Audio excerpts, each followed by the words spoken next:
Assalamualaikum warahmatullahi wabarakatuh. Alhamdulillah wassalatu wassalamu ala rasulillah Muhammad ibn Abdullah, la hawla wa la quwwata illa billah. Amma bani panjangin umurnya, disehatin badannya. Qari kita Syekh Muhammad Ali dengan perantara alhamdulillah puji syukur kehadirat Allah Subhanahu wa taala. Dengan nikmat Allah malam hari ini kita dipertemukan dalam satu majelis Maulid Nabi kita Muhammad sallallahu alaihi wasallam. Mudah-mudahan kita semuanya mendapatkan ridha dari Allah Subhanahu wa taala. Salawat dan salam semoga senantiasa tercurah kepada Nabi kita Muhammad sallallahu alaihi wasallam. Tidak berpanjang kalam, saya selaku khadimul majlis al-muzakarah mewakili Bapak Haji Matnur selaku ketua panitia Maulid Nabi Muhammad sallallahu alaihi wasallam. Pertama mengucapkan terima kasih kepada seluruh jamaah, terutama lingkungan RW 02. Pak RW-nya belum di bawah. Pak RW, Pak RT 03, 02, 01, 04 semuanya baru keingatan. Muhammad Sauki MZ, ya, tambangnya sama, wajahnya sama, pakai pecinya juga sama, kebetulannya. Ya, mudah-mudahan dipanjangin umurnya, disehatin badannya. Malam hari ini kita dengarkan tausiahnya, kita ambil hikmahnya, kita ambil ilmunya. Mudah-mudahan bermanfaat bagi kita semuanya. Jadi saya satu ucapkan terima kasih kepada ibu semuanya. Yang kedua mohon maaf, memang segini tempatnya, ya. Jadi nggak apa-apa berdesek-desekan juga. Ya gerah ya gerah lah. Gerah mah mendengar ceramah juga tetap dapat pahala. Saya tidak berpanjang kalam, itu saja. Mohon maaf dan terima kasih atas dukungan semuanya. Malam hari ini kayaknya di lingkungan kita terakhir ini Maulid, ya.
Assalamualaikum warahmatullahi wabarakatuh.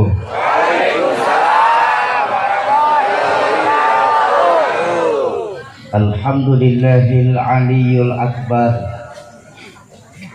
wa azizul ghaffar rabbul jannati wan nar. Wassalatu wassalamu ala sayyidina Muhammadin al-Mukhtar wa alihi al-athhar wa ashabihi al-akhyar, amma ba'du. Qala Allah ta'ala fil Qur'anil Karim wa huwa asdaqul qailin. A'udzu billahi minasyaitonir rajim. Bismillahirrahmanirrahim. In uridu illal islaha mastata'tu wa ma taufiqi illa billah alaihi tawakkaltu wa ilaihi unib. Wa qala Rasulullah sallallahu alaihi wasallam khairun nas anfa'uhum linnas. Sadaqallahul azim wa sadaqa rasuluhul karim. Hadratul mukarramun, para alimul ulama, para masyayikh, para asatiz dan ustazat, para hujjaj, para sepuh dan bini sepuh, segenap pengajar di Majelis Ta'lim Al-Muzakarah, wabil khusus ada guru-guru saya, kekasih hati saya, Al-Mukarram Syekh Ali Al-Dif, guru saya Al-Mukarram Ustaz Haji Zailani, orang tua saya Al-Mukarram Abi Haji Rifai. Semoga Allah tetapkan iman dan Islamnya dalam rangka menjaga semangat agama di Ceger tercinta kita ini. Amin ya Rabbal. Yang saya hormati para tokoh-tokoh masyarakat, tokoh-tokoh kepemudaan, segenap aparatur pemerintah baik dari RT sampai atas, yang saya yakin juga kagak bakal ada. RT ya kan RT makanya saya sebut. Yang katun mah kagak bakal ada. Wabil khusus orang tua saya Bapak Haji Suradi, Ketua Panitia Peringatan Maulid Majelis Muzakarah Bapak Haji Madnur, segenap keluarga besar Majelis Al-Muzakarah, bapak-bapak dan ibu-ibu jamaah ma'asyiral muslimin dan muslimat, para calon penghuni surganya Allah, dan Allah Subhanahu wa Ta'ala. Kalau bicara maulid mah udah kemana-mana tahu deh nih. Ya, lagian orang Ceger mah kagak pakai diajarin maulid, emang udah nukangin, kayak tukang maulid. Cuma mengambil keberkahan dari majelis maulid saja. Begini, sekarang ini banyak orang bisa memberi contoh, tapi sedikit orang yang mampu menjadi contoh. Ya, betul-betul. Memberi contoh itu mudah, tapi untuk menjadi contoh jauh lebih susah. Dan itulah sebabnya kenapa Allah menyuruh kita ini mencontoh baginda Nabi. Betul? Apa sih yang bisa kita contoh dari baginda Nabi? Segitu aja ada judulnya dah. Mudah-mudahan 10 menit selesai. Potong 5 menit pembukaan, sisa 5 menit lagi. Udah dengerin, jangan pakai protes nambahin aja. Pertama, dalam berdakwah baginda Nabi mengembalikan nilai-nilai keimanan kepada Allah yang memang sangat kita rasakan bahwa belakangan ini keimanan kita orang Ceger kepada Allah mulai lentur bahkan luntur adanya. Lentur bahkan luntur. Insya Allah kita orang Ceger yang namanya syirik jali, syirik terang-terangan gak akan kena lagi. Amin. Amin. Yang buah pohon gede udah kagak bakal ada dah. Ya emang pohonnya habis. Nyembah berhala, insya Allah udah kagak bakal ada dah. Tapi kita yang sering terkena di Ceger ini syirik khufi, syirik yang remeng-remeng, meyakini sesuatu selain Allah. Cincin kita jadiin asbab, ya. Saya semenjak pakai cincin ini nih, jangan timbang anak perawan, nenek-nenek lihat saya mas. Cincin kita jadiin asbab tuh. Ikan arwana, masya Allah seruki, apa? Ya alhamdulillah, alhamdulillahnya benar. Entar miara arwana, duit kagak putus-putus oke. Saya pugu putus maka gak laku. Ini loh kita mempercayai sesuatu selain Allah. Padahal syahadah sudah mengajarkan kepada kita, kalau memang kita orang Tegar yakin tiada Tuhan selain Allah, maka konsekuensi kita sebagai muslim, kita nggak boleh nyembah kecuali hanya kepada Allah. Kita nggak boleh percaya lagi kecuali hanya kepada Allah. Kita pantang mohon pertolongan kecuali hanya kepada Allah. Imannya mantap, tauhidnya hebat. Sekarang sampai obat dokter bisa kita jadiin Tuhan. Oh, aku berobat kemana-mana kagak sembuh-sembuh, ke dokter ono sembuh dong. Dokter tuh kita jadiin asbab. Kita sampai lupa yang maha menyembuhkan. Ini kok pikir begini ya? Iya, panitia minta tolong tenang aja dulu dah. Dewanya saya yang kerja nih. Jangan pakai ngurusin kotak dulu ya. Ya, ntar saya cariin duitnya. Nyampe mana sih? Bukan bang, saya ceramah kerja berat bang. Biar kata kita sama-sama duduk, otak mikir. Ngomong apa lagi gua? Tangan nunjuk, urat teriak kenceng, urat teriak merentang. Lagi enak-enak teriak loh, kotak pada lewat. Emang gak tangan kotak gitu ya? Lah bubar lagi materi.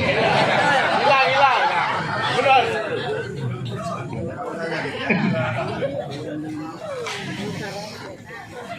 Panitia wayanya istirahat, saya yang kerja sekarang ya. Yang mana sih barusan? Ini loh kita menjadikan asbab lain selain Allah. Padahal syahadah mengajarkan Al-Fatihah pun yang setiap sholat minimal kita baca, itu juga ngajarin. Kalau sudah iyyaka na'budu wa iyyaka nasta'in. Ini banyak dari kita nih sholat benar, ngadep kiblat, kita mau dagangan laris, warung rame, jabatan naik, cari mbah. Kita campur bacaan sholat kita, iyyaka na'budu wa mbah nasta'in. Kita lupa baginda Nabi 14-13 tahun berdakwah awal-awal perjuangan hanya untuk menanamkan nilai-nilai keimanan. Meninggikan kalimat tauhid la ilaha illallah Muhammadur Rasulullah. 13 tahun bang beliau berdakwah, dicaci maki, dilempari kotoran onta, sahabat-sahabat dibantai. 13 tahun beliau berdakwah cuma untuk menanamkan fondasi dengan harapan di mana-mana kan bangunan bagaimana fondasi. Iya. Fondasi kuat, bangunan kuat. Fondasi rapuh, bangunan rubuh. Fondasi miring, bangunan lengsok. Lah bangunan bagaimana fondasi? Kita orang Tegar hidup, bagaimana imannya? Imannya nggak akan terlihat, tapi gejala dari keimanan itu yang akan terlihat. Contoh, ini mic kan ada strumnya nih. Ada nggak? Kelihatan? Kamu bisa tahu? Suara. Strumnya nggak kelihatan, tapi gejala dari strum yang terlihat. Itu kipas di belakang ada strumnya tuh Sogi. Nengok. Ya nengok kan kanan kiri. Ini lampu ada strumnya nih Sogi. Nyala. Ya kalau begitu nggak usah profesor, bocah kita paham tuh. Di mana-mana kalau ada strum mic pasti bunyi. Betul. Kalau ada strum kipas angin nengok. Kalau ada strum lampu nyala. Kalau begitu ceritanya, kalau memang punya iman, sujud yang benar. Jangan nunggu akhir waktu sholatnya. Baru azan. Baru qomat. Dah, imamnya Ustaz Ano lama di mana kan sampai selesai kagak keberani di masjid-masjid. Ini orang Kebayoran tapi ini Maya. Ini mah orang Kebayoran. Wah, di sini mah insyaallah nggak beda.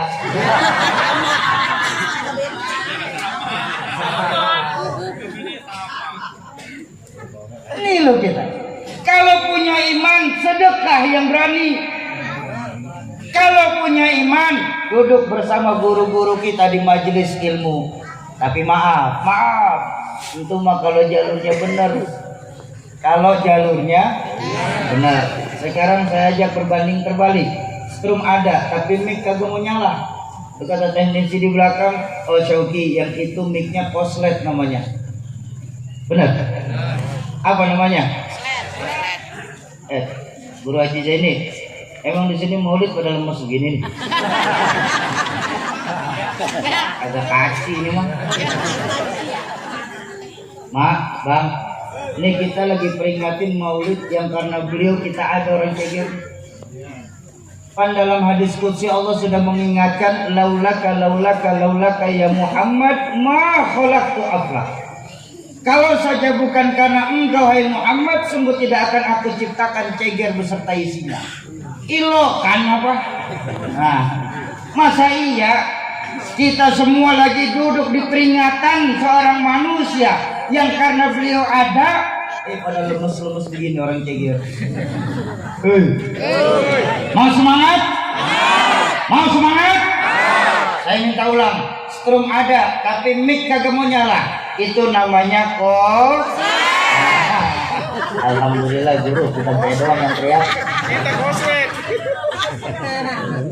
Strum ada, kipas angin kagak nengok, kipasnya koslet.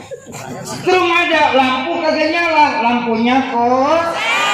Ngaku beriman tapi kagak mau sujud, itu namanya koslet. Ngaku imannya gede, rumah tingkat, mobil ada, motor punya, sedekah goceng.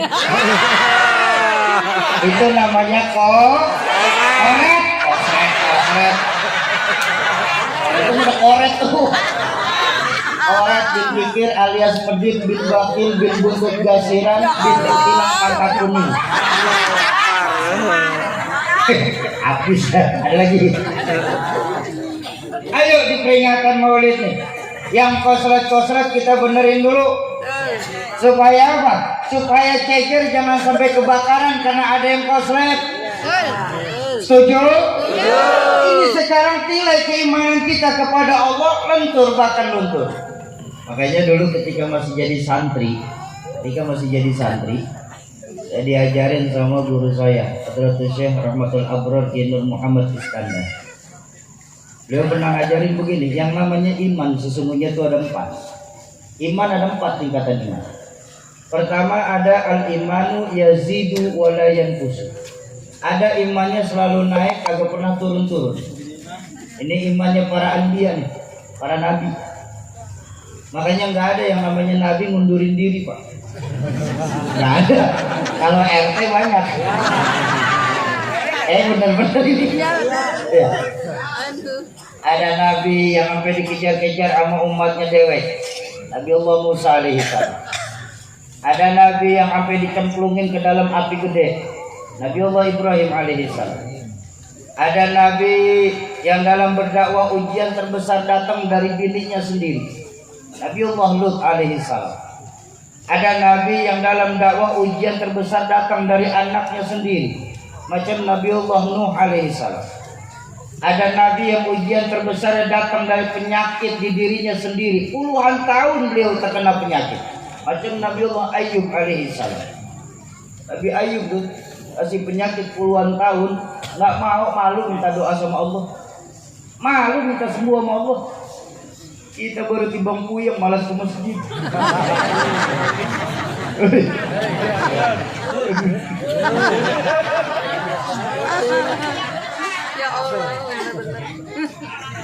Bahkan baginda Rasulullah Shallallahu Alaihi Wasallam, beliau yang mendapatkan laqab sebagai Khalilullah, kekasihnya Allah, dan beliau pun jelas-jelas sebagai Khatamul Anbiya, sebagai kekasihnya Allah. Bahkan jauh sebelum jasad Nabi Adam diciptakan, ruh beliau sudah ada di sisi Allah.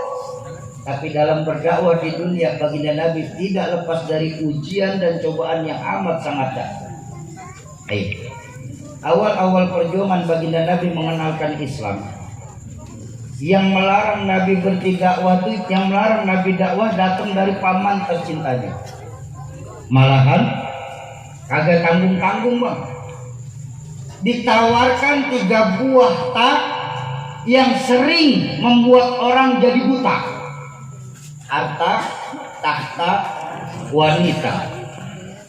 Karena waktu itu belum ada kuota. Ada kuota ditawarin juga. Ada yang banyak onta cuman. Ditawarkan 3 buah tak yang sering membuat manusia buta. Apa jawaban baginda Nabi? Ya guru, 5 menit lagi. Iklan. Ini mah curang banget, ceramah kagak boleh udahan, gimana sih? Sampai pagi. Boleh. Ya duit bulan berapa? Udah gue masalah argo cocok, gue tarik terus. Canda. Nah, saya udah makan amplop, saya mah.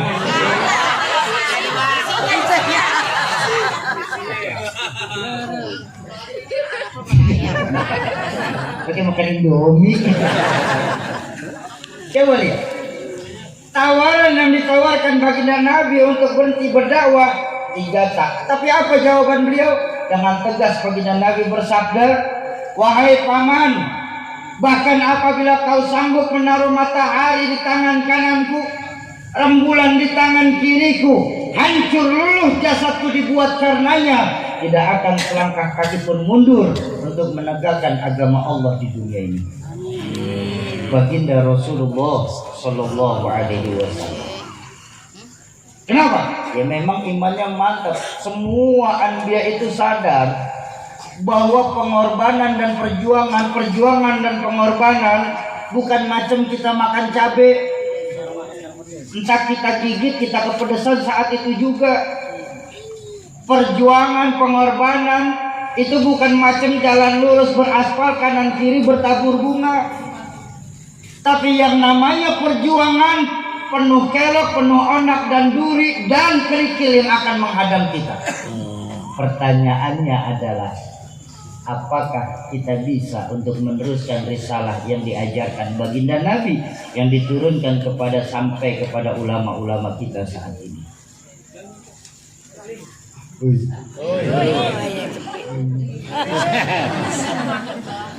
Yang pertama tuh. Yang kedua, ada al-imanu la yazidu wa la yanqusu. Ada imannya yang tidak pernah naik tapi juga nggak turun-turun. Stabil imannya nih. Keren imannya nih. Ini iman siapa? Ini iman malaikat. Makanya Bu, malaikat kalau selalu berbuat baik, dia mah kagak dapat pahala. Malaikat nggak pernah salah. Nggak perlu heran. Kenapa? Karena malaikat diciptakan hanya untuk tunduk dan patuh apa yang Allah perintahkan kepada mereka. Ayo. Ada malaikat yang semenjak diciptakan sama Allah tugasnya itu sujud, Pak. Sujud aja dia kagak bangun-bangun sampai hari ini, Pak. Beda sama kita. Sujud baru diajak 5 menit bangun udah jerorongan. Atau dia udah kayang. Makanya beruntung kita diperintah Allah nih nyontohnya baginda Nabi. Coba kita suruh nyontoh malaikat kagak bakal nempil. Tidur kagak, makan kagak, minum kagak, sama duit budek, kemampuan kagak open. Susah nyontohnya. Kenapa? Karena imannya malaikat stabil. Malaikat Israel, kenal Israel. Kenal di mana? Hebat orang itu. Allahu Akbar.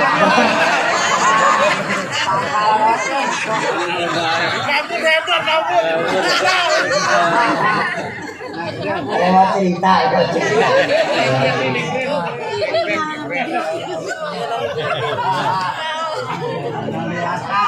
Ayo, apa tugas malaikat Israel? Nyabut nyawa tugas malaikat Israel. Ya udah dicabutin aja tuh nyawa tuh. Mulai dari Nabi Adam sampai Adam Jordan. Yang nama si hari jampal. Udah dengerin aja ngapa sih, protes aja. Itu dicabutin aja tuh nyawa tuh. Nggak pernah malaikat Israel gabut. Bercanda sama nyawa orang, ditarik, dicabut, taruh lagi, ditarik, taruh lagi, kagak pernah. Orang ngap-ngap. cabut aja. Cuma dalam mencabut nyawa malaikat Israel cuma kenal dua, husnul khotimah, su'ul khotimah. Malaikat Israel nggak pernah tahu mana kiai, mana umat. Malaikat Israel nggak pernah peduli mana pejabat, mana rakyat. Yang malaikat Israel tahu kalau udah Allah perintahin cabut nyawa, cabut aja udah kedet, kagak ada urusan. Malahan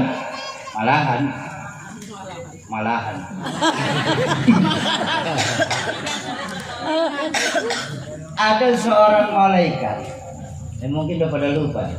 Ada seorang malaikat yang dari semenjak diciptakan sampai sekarang belum begawe. Bener-bener nih, ini malaikat makan gaji buta nih. Nah, belum begawe sampai sekarang. Malaikat Israfil. Oh iya. Lah kan memang belum begawe Israfil. Iya kan? Makanya jangan berharap Israfil bakal cek sound. Selesai kita bang. Bener.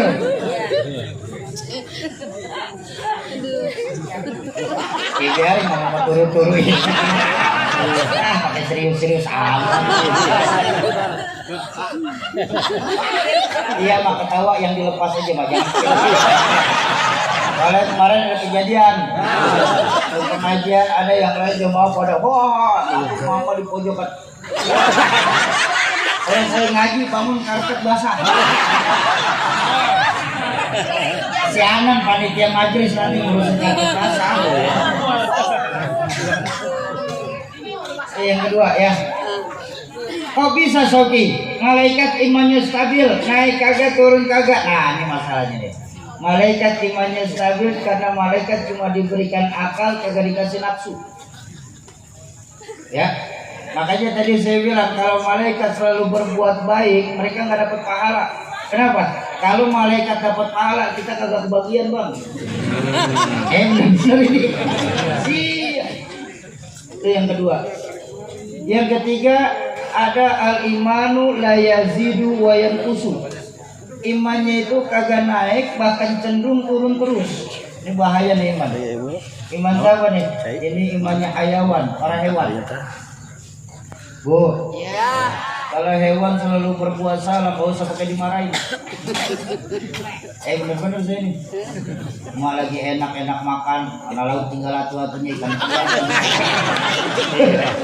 Tiga sama kucing. Jangan pakai diomelin. Ngapa layak kucing? Ayam kalau lagi datang syahwatnya Pak nggak perlu buka handphone, buka micet. Nah yang ketawanya paling penting langganan ya berarti. Nggak perlu tengok kanan kiri ayam kalau lagi datang syahwatnya nangkring aja dia Pak. Kenapa ayam? Kalau maafun.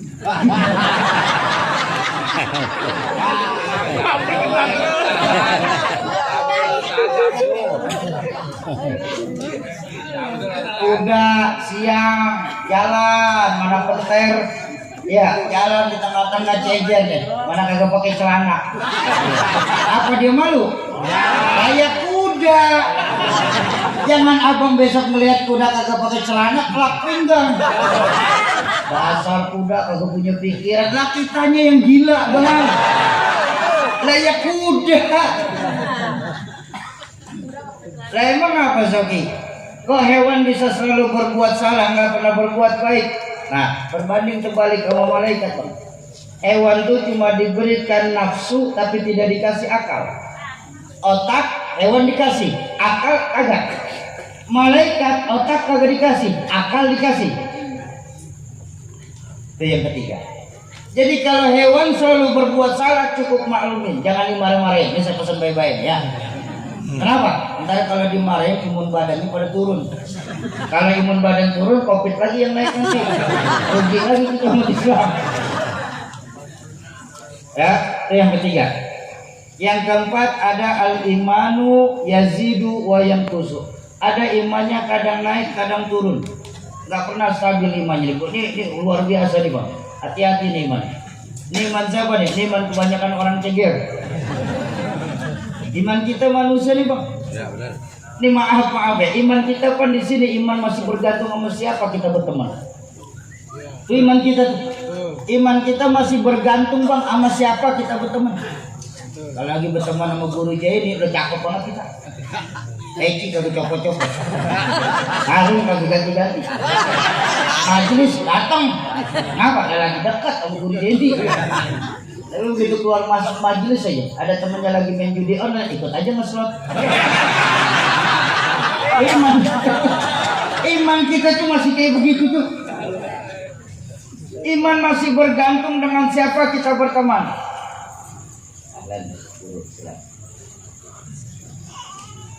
Terus. Lah ya terus balik kemari. Orangnya di sini. Maafin dulu, maafin. Iman kita ini masih iman bergantung dengan siapa kita berteman. Karena memang baginda Nabi dalam hadis mengingatkan seseorang itu bisa dilihat dari agama kawannya. Seseorang itu bisa dilihat dari agama kawannya. Makanya kalau ibu bapak ingat, dulu orang tua saya di Al-Abra pernah ngomong begini. Karena agama kita masih bergantung dengan siapa kita berteman, maka carilah kawan yang bisa membuat kita benar, bukan yang cuma sebatas ngebenerin perbuatan kita. Iman kita masih naik turun masalahnya. Bahkan dengan kalimat yang sangat indah, Imam Syauqi dalam kitab Asy-Syauqiyat mengingatkan begini. Artinya juga ya, aku ngomong Arab juga berarti. Biar ngomong turun-turun mengapa sih? Tahu kulit kambing? Kulit kambing yang baru selesai dipotong, jangankan kita pegang, lihatnya aja malas sudah. Kulit kambing yang baru selesai dipotong sendirian, jangankan kita pegang, lihatnya malas kecuali kang kulit. Tapi tengok ketika kulit kambing itu berteman sama Quran. Jadi kantong Quran kan numpang wujud ke kulit kambing bang. Allahu Akbar. Sebelum dipakai disamak dulu. Selesai disamak disuciin. Selesai disuciin dicuci biar bersih. Udah dicuci dikeringin biar dijemur biar kering. Udah rapi, udah bersih, udah toharo semua segala macam ditempelin sama badan Quran yang mulia. Sudah cocok dipakein minyak wangi ke kulit kambing. Dibawanya dengan penuh penghormatan ke kulit kambing. Ditaruhnya di tempat yang paling tinggi ke kulit kambing. Diambil, dicium dulu ke kulit kambing. Allahu Akbar. Kulit kambing yang ketika sendiri orang kagak mau nengok, ketika berteman sama Quran numpang muncul. Betul? Coba lihat kulit kambing yang berteman sama kayu. Jadi bedug. Benar-benar ini cuma salah milih teman doang nih. Yang berteman sama Quran mah enak, dicium-ciumin, dihormatin. Yang berteman sama bedug, sama kayu lantaran jadi bedug. Orang peger gelap-gelap masih pada pulas tuh udah kemplangin. Ini loh kita nih. Karena iman kita naik turun sebagai manusia, sebagai makhluk sosial. Kita kan sangat membutuhkan makhluk lain dalam kehidupan kita. Betul apa betul? Sombong kita bang. Ada yang bisa hebat sendiri, pinter sendiri, jago sendiri. Emang ntar kalau mati dia jalan gugul sendiri. Betapapun hebatnya kita tetap memerlukan orang lain dalam lingkungan kita. Betul? Nih, saya bisa ngomong enak begini nih. Kenapa bisa? Karena ada yang dengerin. Iya kan? Bapak ibu duduk tenang madep kemari. Kok mau? Karena ada yang didengerin. Masing-masing kita saling membutuhkan satu sama lain. Apa abung-abung saya yang ceramah di sini, terus saya merasa, semua orang ceger harus ngajinya sama saya ya. Yang nggak ngaji sama saya neraka. Kenapa? Betapapun hebat saya bicara, 3 jam menggelegar, berkobar, membakar, tapi yang dengerin kagak ada. Hebat gak? Hebat. Paling kata RT kayak gitu udah lama begitu.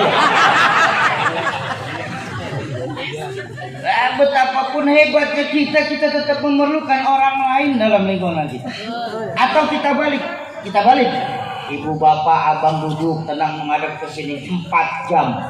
Di sini kagak ada apa-apa. Itu lebih serem tuh. Majlis kesurupan. Apa yang mau kita banggakan? Ya. Nih, semua nih. Ini kan calon-calon jenazah.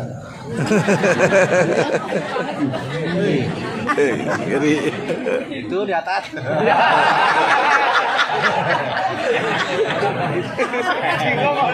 Iya dulu. Bu. Kaget. Bang, kalau ketemu TSC bang ya. Emang TSC nih. Bu. Bakal mati nggak? Calon dulu. Bapak-bapak mati nggak? Abi Pai. Abi yang ngomong di sana. Masih sehat sembarangan walak.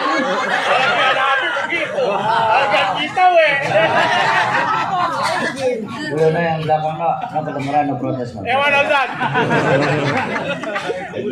Aji Gigi ngomong kasar banget, mati. Emang yang bener apa? Yang bilang meninggal jarang ngaji memang. Ayo kita baca sama-sama. Inna sholati wa nusuki wa ma. Hati pun meninggal. Itu jangan pakai protes. Enggak ada waya sholat gua mau meninggal.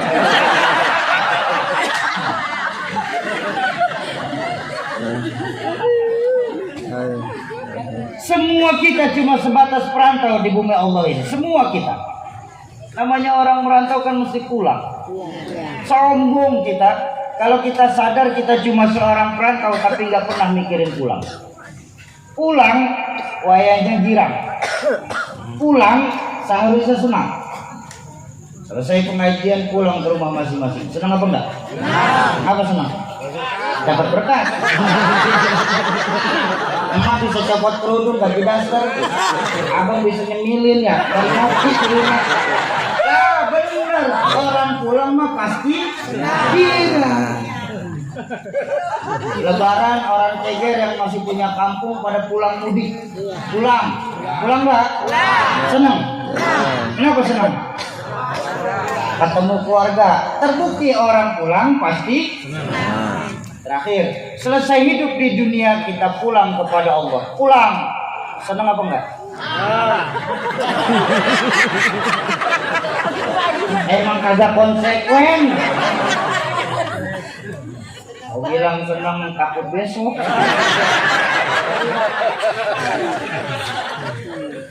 Apa sih yang bikin kita pulang sama Allah berat? Ada yang keganjel di hati.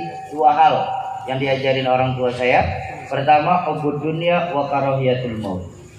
Kita terlalu cinta sama dunia nih, sehingga timbul saat berpisah ada yang berat ngeganjel di hati. Apapun kerjaannya, apapun tugasnya, kalau di hati sudah ada cinta dunia, maka dia akan takut dengan yang namanya kematian. Orang kaya, kalau di hati udah cinta sama dunia, dia akan takut kehilangan bandanya, bang. Maka yang terjadi apa? Setiap saat dia urusin tuh bandanya, sampai sholat berjamaah aja kagak sempat. Ada yang kayak begitu di sini?